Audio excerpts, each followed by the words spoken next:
Hi everybody, it's Rolex here once again with part 5 of Magic Find to Headhunter. For these 50 maps, I actually got very unlucky with the Exalted Orb drop. But for the Nurse drop, I think it on the low side of things, but it's not crazily low, or it's not like too high, it's not too low, but it's it's probably around average. I would say maybe like 3 maps. Every 3 maps, you would probably getting a nurse. Something like that with with the rusted scarab, so you're probably not really expecting too much out of it anyway. But running polished scarab might even give you a little bit more nurses. In theory, it should give you about, I don't know, because 50% is 50% more on the rusted one. It's giving you 18. So if you have polish, in theory it should give you about 24, because I got 18 nurses in these 50 maps, and I finally cannot roll myself the Nemesis 4, which is a really good thing because I don't really want to run it. So I'm gonna keep stacking more and more maps. Like I just roll maps. Like right now, I have a problem because I don't have enough scoring and alchemy. Alchemy is not like a big problem because it's really cheap. You can buy it like in bulk. Like you spend 2 exalts and you'll be good for rolling and maybe like a 500 maps or something, right? So you spend about like 2 exalts at best, and roll your maps one time. But scoring is, it's on the other hand, has very high price. When you think about it, you have to use a lot when you roll your map because you're gonna scout, you're gonna out, you can scout out until you have the 28% plus pack size, which is really bad when you have to buy a lot.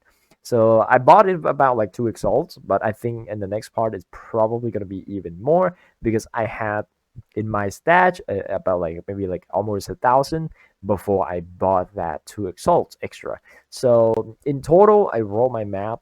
I use about 1,200 every single time, and it's gonna keep be more and more because you're gonna get more maps out of your map. So generally speaking, if you can pick up all the scoring or the alchemy, you just pick them up. Alchemy is probably not that much, not that good anymore, and not that important. You can buy them, but scoring you probably need to.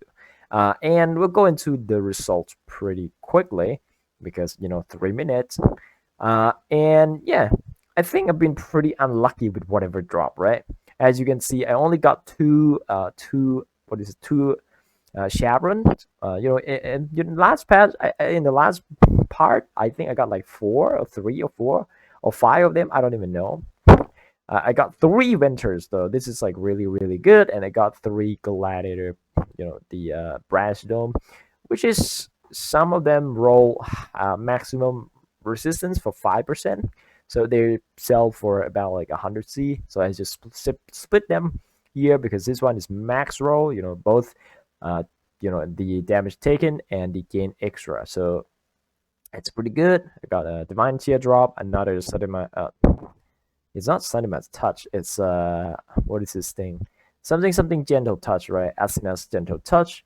And then I got Majona with the minus lightning resistance Scourge, which is probably sellable. The physical damage one probably not that good, but maybe you want to play something like Phase Conversion to Lightning or whatnot with the Doriani prototype.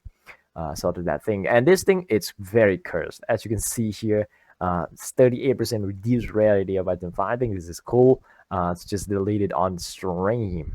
No, not on stream, on the video, because it's kind of bad. Nobody gonna use that thing. And I think I got like a 2 Wind Ripper here. I got Prism Guardian with the reduced damage, extra damage from crit, and then 8% all resistance, which is kind of nice. And then it corrupted to get the 4% chance to block. So you still get the all resistance on the implicit because 8%, and then you get like extra 4% chance to block. The only bad thing is it's reduced global defenses, And global defense also counts, the energy shield part, which is the main reason you go for this kind of shield anyway. You're going low life, you stack a lot of energy shield instead of your life, and that's pretty much it, right? And then I got a minus all resistance and plus all chaos resistance. This is actually might be good, so I just keep it. And I, Scourge, like a lot of the things, this is probably not that worth mentioning anyway. So this one, it's just poison. You inflict deal damage faster. Probably gonna try play some poison build. But other than that, they pretty much whatever. This thing is not even worth, up there. But because it's also it's almost max roll cold resistance. This one, it's almost max roll quant and kind of good roll on the rarity side. So they probably go for about like 90C, 100C, something like that. So I'm probably going to sell them. As I mentioned, I got 18 nurses. So they are really, really, really easy to drop, even with the rusted version of the Scarab, if you have a lot of investment in your Watchstone, as I did, in the last, about like 100 maps or something. But I got pretty unlucky with the Exalted Orb drop. I got 10 of them, and then 3 of them came from the Exalted chart because I happened to roll what is this thing? Harbinger drop additional currency charts twice, which is about 32 maps worth of going with this, right? And then I roll another time on the last one, so it ended up being like a lot of the currency chart that I got. As you can see, I got 22 ancient orb, more than on my average. My average would be like 18 to 20, right? And then I got 22 here. The res is pretty much not really that much because I didn't roll the Nemesis 4, so there's nothing much to drop for, in terms of currency anyway. And then the res is whatever, right? The res is kind of whatever. They're not really worth anything mention wise, like fucking Soul Taker, which is 20C, and the rest is like 10C at 15 at best.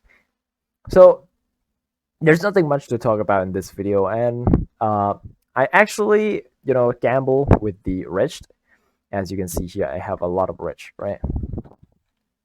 As you can see here, I have a lot of Wretched, but I gamble all of them, when I had like about like 1,000 or something, 900 or something like that. And I got a Headhunter. I'm probably gonna put the video down, maybe on the right side of my screen, and you can see that I turned into the Headhunter. I was looking for the Mageblood so I can just end the series and be like, oh shit, I got lucky and I got Mageblood, but it's not happening, so I got a Headhunter out of it. That's fine. I think you can gamble with the Gwendolyn. It's much better than the Wretched. The Wretched is kind of like a gambling things. You're probably more likely getting a Headhunter off of it than the Mageblood itself. So if you want to gamble, you should go for the Gwendolyn instead of the Wretched. The Wretched, you probably have to like have 1,000 of them or something to be worth a try, right? But I mean, it's dropped like really easy, from the tower that you farm. So you get about like 6 to 8 every single map. So that means if you run a lot of map like I do, you will get a lot of this thing. You will get a lot of Wretched. And when you turn it in, there's a chance that you would get a Mageblood. And if I get a Mageblood, I'll be done with the series. Nothing matter. I'm not gonna buy. I'm not gonna buy it. I'm gonna just like finish it and be like, yeah. Sometimes you get lucky, and hopefully it happened to me, but it's not happening. In the end, though, I'm probably gonna combine all the currency and get the Mageblood, which I have 3 Headhunters now. As you can probably see, I have 1 here, I have 1 here, and then I have 1 on the other character, which is just leveling on that character, right? And I have a bunch of these boots, but it doesn't really matter because I had to define them. It's too much work. I'm not gonna go into it. I have like 3 Headhunter now, and the Headhunter price is pretty bad. It's pretty bad. It's going down quite fast, as you can see. It's going down to 82 exalts in the other day, but maybe a lot of people are trying to flip them. A lot of people are trying to buy them off the market because they're thinking like, oh shit, the price is dropping. The price is dropping. Let's buy them or something like that, right? And then the price, it's going up quite a bit, to 84, 85 exalts, as you could probably see here.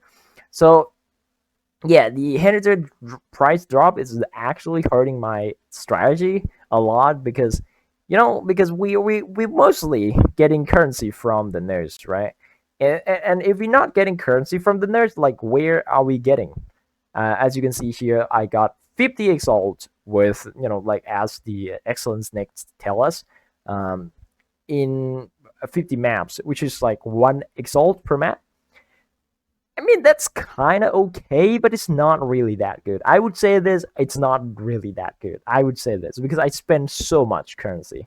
I bought every single time I bought 6 to 8 exalt worth of Watchstone for a Beyond because you really, really need Beyond. If you don't run Beyond, your character has a chance to break your map. Because your Magic Finder character, it's not a tanky character. It's not a good character. And my setup is actually getting carried by Headhunter and Inspired Learning. So if you don't have rare monsters to kill, a lot of them as well, you're gonna get chunked really, really hard. Like when you run into the pack of Harbinger, and Harbinger will like shit on you, like legit, like would shit on you. Even with this setup, that I have like maximum, I have like all resistance capped, and even a little bit of chaos resistance as well. I still getting shit on by Harbinger pack, like very, very easily getting shit on. So in conclusion, you really, really need Beyond Sexton. You really, really need Beyond Sexton. You can roll them yourself. You can buy just Awaken one. It doesn't really matter. Awaken, for the Awaken or Elevated Sexton. Elevated Sexton will give you 2 extra % of Beyond, which is kind of okay. But Awaken, you have to buy multiple times because you only got like 4 uses at best, right? So you can buy the Awaken one, and then you can resell, or you can just roll the mod on the Watchstone yourself, right? Because you will have like more uses left. But when you use the Elevated Sexton, you cannot resell it because when you use all of it, you got like 2 uses left because you already used like 16 of them. That means you only got 2 uses left. There's no one would buy that. Like, there's no one would buy that. Maybe someone willing to buy. I don't know. Like, it's just not gonna happen. As you can probably see in my stats here, that I have like a bunch of random with like 2 or 3 uses remaining, because nobody gonna buy it. I'm not gonna bother selling it. Sometimes I probably gonna just like randomly put it in and then just chuck in some random prime sixtens or anything and then just run them. That's probably gonna be my thing to do, but it's never gonna sell. So if you go with the Elevated Sexton, you have to invest way more than going with the Awakened Sexton. Awakened Sexton is worth about like 1.5 exalts in just the Beyond mod, and you can just buy them, resell them in 4 maps. You would definitely make it back for 1.5 exalts, even more so. So you can just do that, right? You can buy 1.5, resell it, buy 1.5, resell it, buy 1.5, resell it. Doesn't really matter. And then you get fuck tons of currency off of those, right? Elevated Sexton is just more of a convenience stuff, more of a convenience choice, because you get 16 uses. You can just run 16 maps straight. You don't really need to stop, right? You don't really need to stop at buying and trading again and again. So the prices will be a little bit higher than usual, because if you buy 1.5, 4 times means 16 uses. You only spend 6 exalt. You spend 6 exalt. This one, it's usually go for about 7 exalts. Sometimes I get like 6 exalts, but it's not that often that I get 6 exalts. Most of the time I get 7 exalts or 8 exalts, and I will buy them because it's just more convenience that way. That's pretty much it, how I go about the forging my sextants or selecting my sextants. And the other thing can be whatever. Just add monsters in your map. Like, can be whatever, right? And the way I roll my sextant, I will roll on the booming populace first, because this one, you don't need to get anything good on it, you just need pack of monsters. And you're not gonna buy this because you have the chance to get you have a chance to roll the beyond on the booming populace and your main watchstone. So you roll this one and this one first. You roll your main watchstone and then your booming populace first. And then if you don't get anything good such as a beyond or unidentified, you go buy beyond. Don't buy unidentified. You're not gonna buy unidentified. I try and buy it. It's not worth. It's not worth. Um, if you roll unidentified yourself, then you buy beyond, and then you just do that, right? But if you buy both beyond and unidentified, I don't think that's worth. It's still giving you more money, but it's just not really profit. It's just not really profit, and you have to trade twice, which is kind of bad. You don't want to trade a lot. You want to play the game. I think you want to play the game. I think you want to kill monsters. You want to drop stuff. That's pretty much how I take when they play. Magic Find. I don't want to trade. I just want to Magic Find myself. I think that's gonna be it for this part, and hope you guys enjoy and you enjoy the video. You're watching to the end. Don't forget to like and subscribe. Give me a thumbs up as well, and see you guys on the next video. Bye.